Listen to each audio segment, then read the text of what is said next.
Sindh grammar school तलहार में धाड़ी जी वारदात ते पुलिस जी दरगुज़री।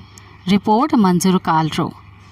तलहार शहर में केतरनी किताबन जो लेखक अगणो बैंक ऑफिसर इल्म दोस्त शख्सियत नासिर बलोच जी पंहिंजे शहर सां तालीमी ख़िदमतुनि वारे नेक जज़्बनि वास्ते केतिरे अरसे खां क़ाइमु कयल सिंध ग्रामर स्कूल तलहार खे तारीख़ 2 अगस्त ते राति जो लॻल धाड़े ते जेतिरो अफ़सोस कजे उहो घटि सम्झियो वञे थो।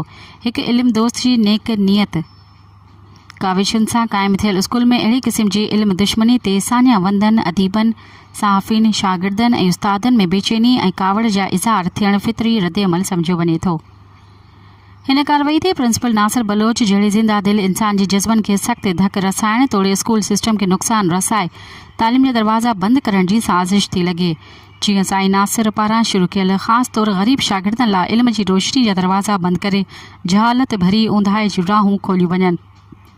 सिंध ग्रामर स्कूल तलहार जे वेझे तारीख़ में पंहिंजी इल्मी रोशनीअ वारी मिसाली कारकर्दगी सां नालो कमायो आहे। इन खे चोरी धाड़े मारकुट सां धकु रसाइण वारी वारदात में मुलविस जेके बि हथ मुलविस हुजनि तिन खे कानून जी गिरफ़्त में अचणु घुरिजे। जीअं 15 अगस्त खां खुलंदड़ स्कूल बाक़ाइदा तालीमी सिस्टम जे आगाज़ अमन अमान ऐं बग़ैर कंहिं वारी अलम खां शुरू करे सघनि। तलहार में वधंदड़ बदअमनी अवाम जे ख़ौफ़ ॾुखनि ऐं सदमनि में ॼण त वाधारो करे छॾियो आहे।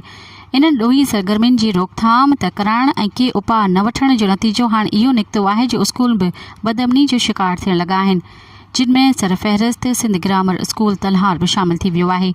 हिन ॾस में लॻे थो त पुलिस खातो तलहार जा ज़िम्मेवार अमलदार बेपरवाह थी विया आहिनि, जंहिं करे चोरनि धाड़ेलनि ऐं मुख़्तलिफ़ माफ़ियानि खे ॾोह करण जी छूट मिली वई आहे या हथ वठी छूट ॾिनी पई वञे। हिननि ख़ौफ़ भरियलु हालतुनि में IG सिंध पुलिस DC तलहार समेत चूंडियल नुमाइंदनि खे तलहार जी बदअमनीअ तरफ़ ध्यानु ॾियारिजे थो।